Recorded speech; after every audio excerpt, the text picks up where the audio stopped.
Now we spotlight Vietnam's green transitions. While it is moving forward, financing remains a major bottleneck. Vietnam needs 8 to 10 billion US dollars a year for renewables and grid upgrades, yet actually capital flows remain well below this level. In October 2025, green lending reached about 30 billion US dollar, with renewable energy making up 12 billion US dollars. But banks still face project risks, a slow grid expansion, and regulatory uncertainties. The green bond market is small, just 1.5 billion US dollars, and foreign investors warn that 13 to 15 billion US dollars in solar and wind access could be at risk if tariff or power purchase agreement delays persist. And Vietnam is actively mobilizing green finance, encouraging green investment, and strengthening international cooperation. However, the country still lacks a unified, internationally aligned legal framework for implementing green credit. Environmental risk management criteria for green lending also remains unclear.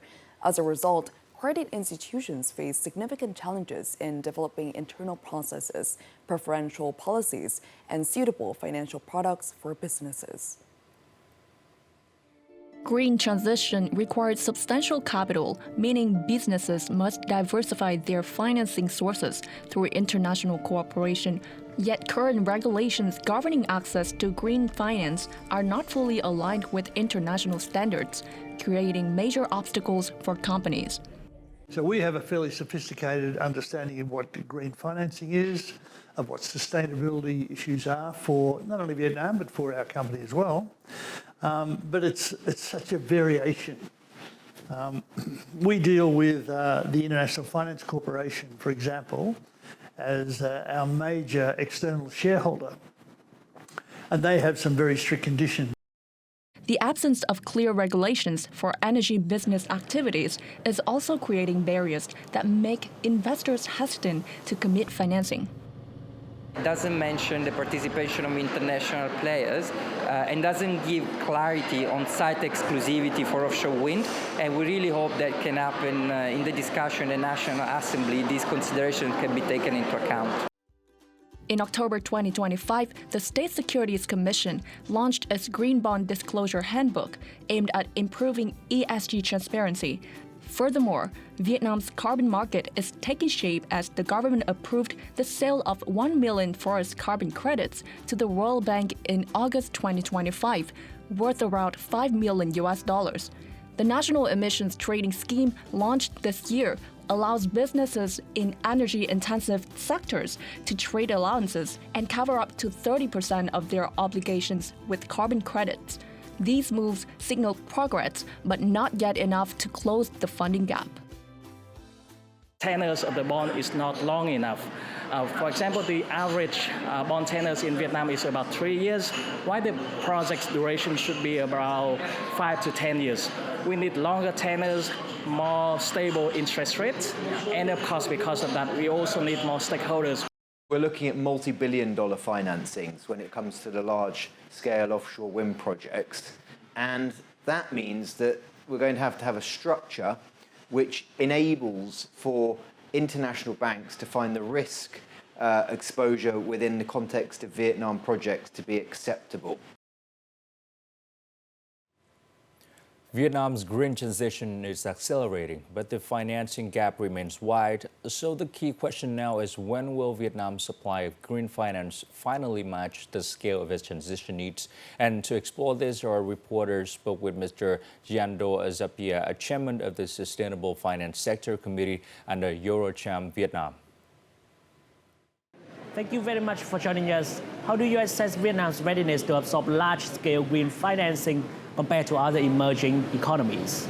I think Vietnam has proven to be, naturally there are ups and downs that also depend on the capacity of external conditions to influence the economy.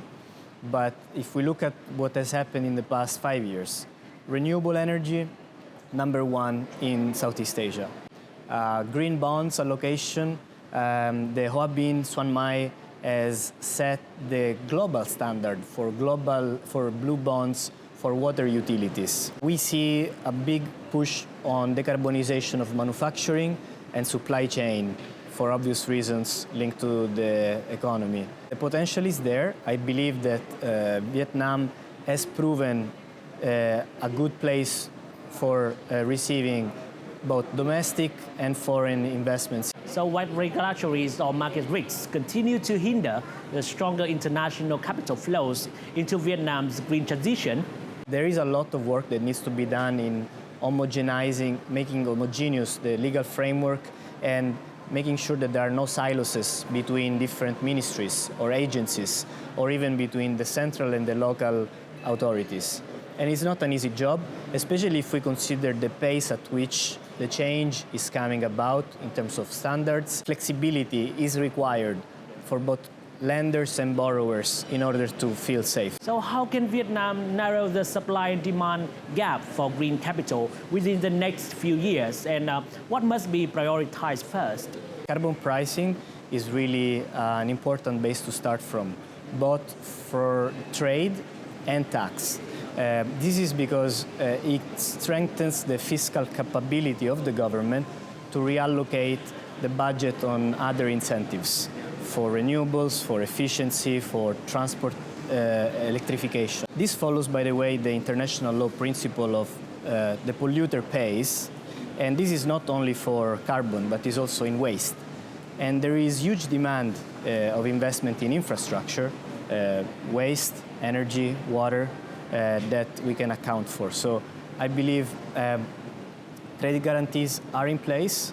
Guarantco, for example, has guaranteed the blue bond I was referring to earlier. But I would say carbon pricing is one. And then blended finance, the second. We see more and more grants coming into the space to de-risk private investment. And it will be an opener for more opportunities.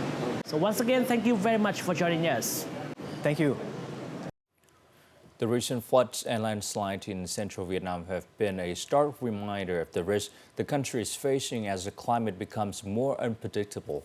Strengthening green finance is therefore not only about long-term goals, but a practical step toward protecting peoples and the economy against shocks from natural disasters. And with cleaner regulations, expanding credit flows, and growing interest from both domestic and international investors, Vietnam is gradually putting in place the financial foundations for a safer, more resilient, and sustainable future.